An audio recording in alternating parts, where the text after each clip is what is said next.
I will give you a little bit of inspiration, a little bit of, see a little bit below what you're doing by your day-by-day job. And I hope you will be a little bit entertained with the next couple of minutes. Creating a digital expo legacy with NFTs. It's a lot of buzzwords in that, digital expo legacy, NFTs, Understanding an upcoming potential of Web3 is kind of like the subline with that. I will give you a little bit of understanding where the digital world is heading to right now and how you can use it. A short introduction from my side. I'm a business developer and digital strategist for the WWF. I work with basically new products that are popping up. I launched something like the web shop for merchandise, which is kind of like something understandable. And I launched, for example, the first metaverse for the good cause last week, which is kind of like more abstract. But I will talk today about a different case. I'm born 85, which means that I'm kind of like the last generation being born offline, but raised online.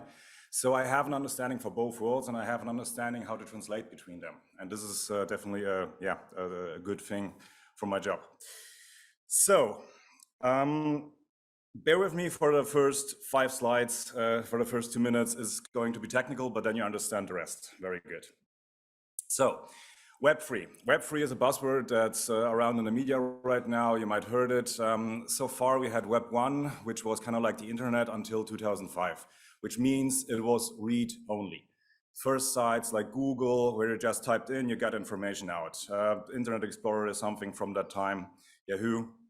And then at the very beginning of the 2000s, we came into this Web 2.0 phase.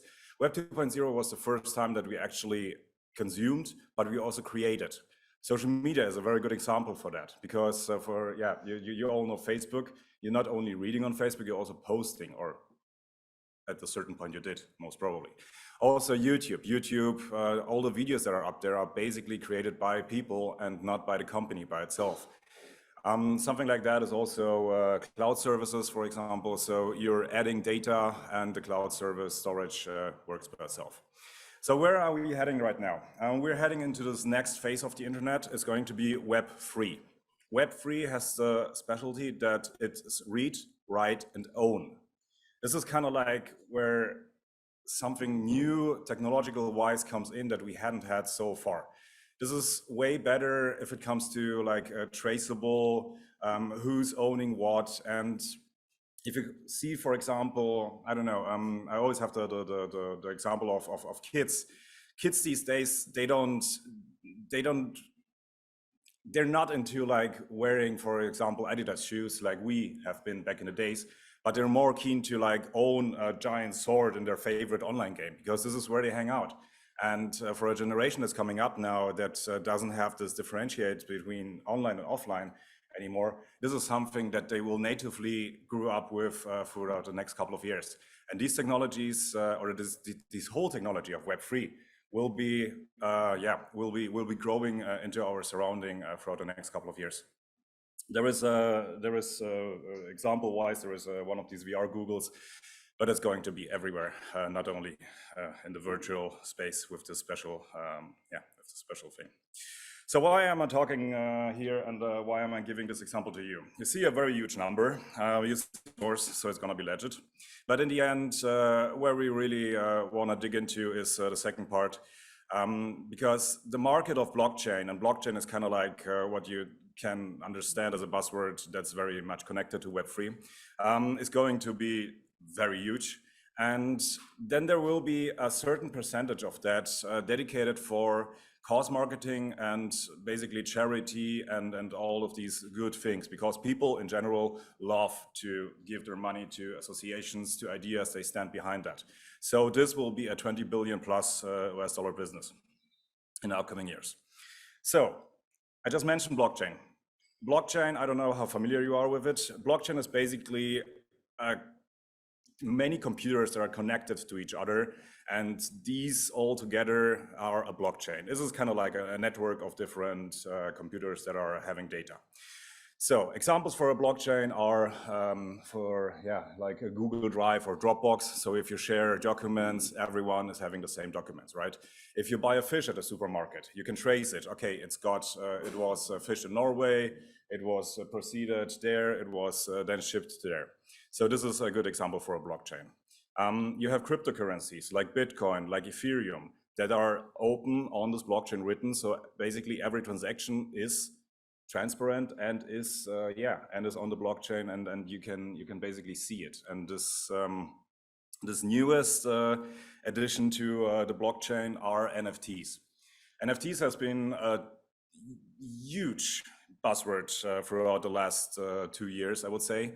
And basically an NFT is broken down digital ownership, which means if you buy something and it has this certificate, I would say, and it is written on this blockchain so everybody can see that, it is yours and everybody can basically see that it is yours, and it's not interchangeable. It's not like we use, for example, pictures so far in the internet where we just copy paste and then it's like gone, you know. So to give this an example in the art scene, this is Erwin Wurm. Erwin Wurm is a designer that builds for expos cars like this. And you had this one car at the Art Basel 20 years ago, the white one. And basically the Gallery König, based in Berlin, last year, where they sold this car as a digital art piece, like there, for one day, and they sold it for $999, only 24 hours. This is kind of like where you transition the old world into the digital world very, let's say, very easy. Yeah. So coming more to a new case. This is the NFA case. NFA stands for Non-Fungible Animals. So it's very close to this non-fungible token, what NFT stands for. And this is what we built basically last year. Because last year we've seen the hype around NFTs, and you had like brands like Coca-Cola, you had Pringles, you have basically everyone who had some reach tried to do something with NFTs and get money out of that. All right, it's messy here, but it's all right. We were at a point where we had all of these campaigns, and we thought like, okay, how can we as WWF use this hype and basically turn this into help? And this is what we did. NFT is a technology that gives every digital artwork a unique signature. It is a new way of ownership. It has created a lot of buzz and astonishment.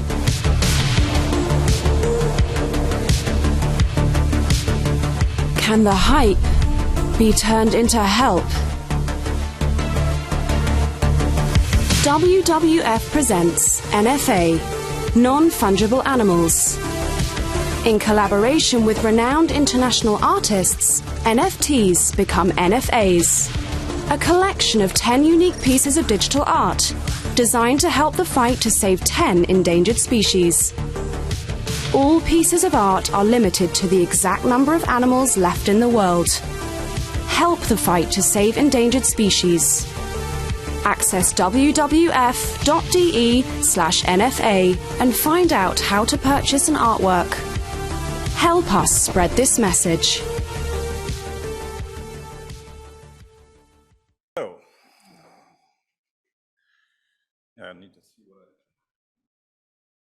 So just like NFTs, NFAs are one of a kind, so they can't be replaced or replicated.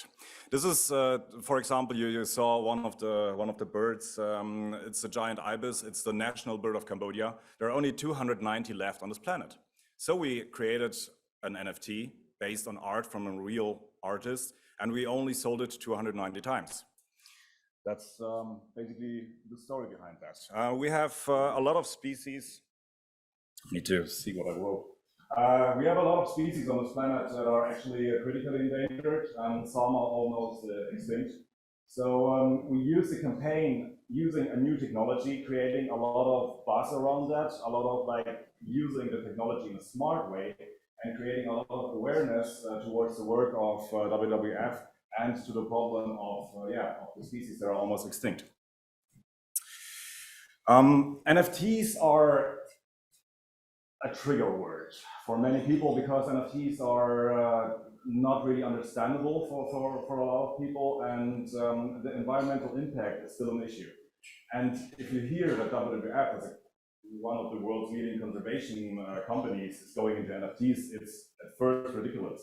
But what I did, we used basically the technology of Polygon, which is, I don't want to get too deep into that, but it is a technology that is extremely resourceful if it comes to minting this whole, like creating these NFTs, the whole process.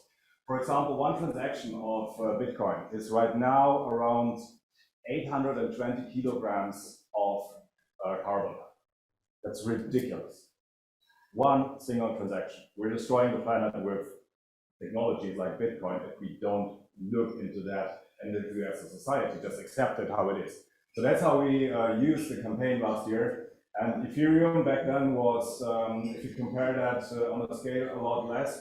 And we use the technology here. So just to also give kind of like the society the awareness of what they are doing if they're going into crypto without like thinking about it or just accepting. Because I don't know, like for example in Berlin, if I walk around and I get a drink at a small shop and I could buy this with Bitcoin, like they do it in El Salvador, we have different problems because the energy consumption is ridiculously high. So if it comes to the volatile of crypto by itself, we use just one stablecoin that's based on the US dollar, so we didn't get into this game. And the most important was to understand the target group, like who are we talking to, which was basically most of them have been people who would never buy something like that, but stood it and found it interesting.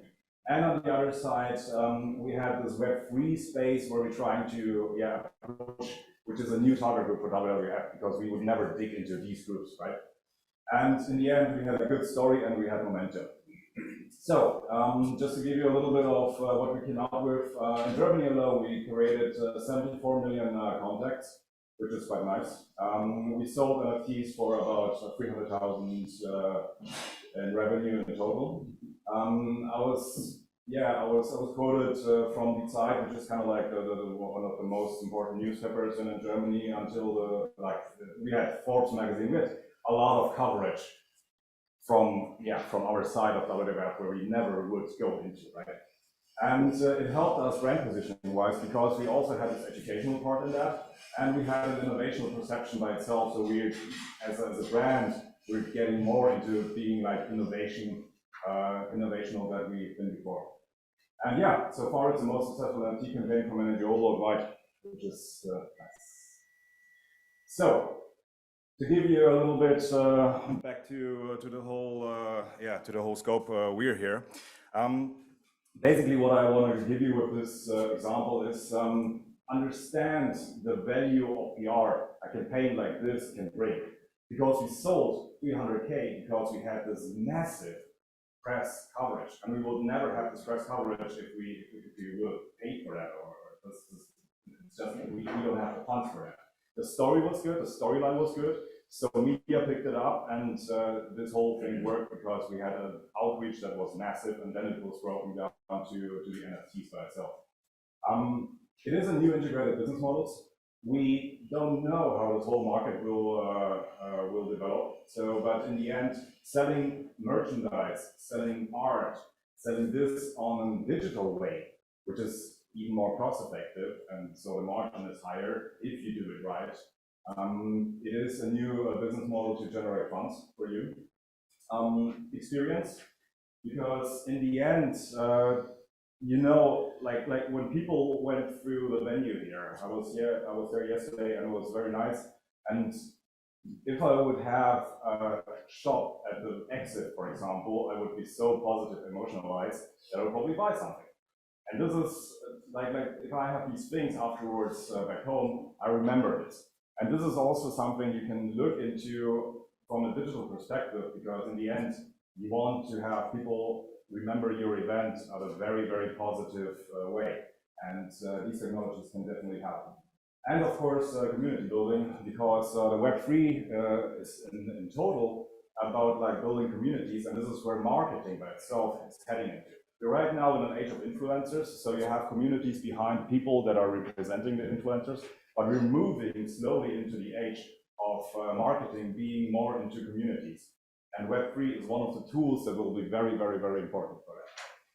So yeah, this in total, thank you very much. I hope I could give you a little bit of insight outside your day-by-day box. And yeah, thank you very much. And thank you.